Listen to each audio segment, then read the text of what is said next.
Dili madali ang mahimong basketball pro player, no? So kinahanglan jud mo undergo ka og training, kay ang training may pinaka-importante sa tanan. Di forget nga kabalo na ka mo gunit og bola, kabalo na ka mo dribble, kabalo na ka mo itsa, okay na diretso na ka sa duwa. So kinahanglan gyud mag-ensayo ka, kinahanglan gyud nga mo training ka para makuha nato ang gitawag og basic and fundamental sa basketball. Daghan kay nangandoy nga mahimong pro player pero pag-abot sa training daghan na kayo rason dili na mo appeal, daghan og mga excuse. So dili na pwede buhaton nimo as a player kay dapat gyud mo appeal ka og mga training labi na mga kaming duwa, taas mo og mga preparation. Ug nangandoy ka nga mahimong ma-improve ka as a player of basketball. So kinahanglan kung naay training dili ka magsigig balibad, dili ka magsigig daghang rason para dali ang improvement nimo. Ang training usa na foundation nga mahimo para mahimo kang successful. Walay ning abot sa taas nga wala nagagi og ubos. Usa kung naa ka sa training, todo kayod ka, todo effort jud ka, hard work ka, dapat imo ging ihatag imong best. Gikapoy ka man, no gikapoy ka man karon sa imong gibuhat, pero ayo lang ka balaka puhon kay magbunga ra gina ug ikaw ray mag-ani ana. So padayon lang ayo paghunong kay moabot ra ang panahon nga ikaw na ang himong idolo sa court.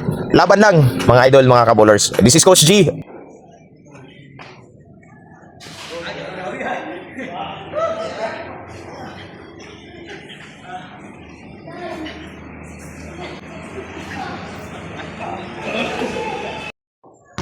Tin, 10, 17, 10, 19, 20, 21, 22, 23, 4.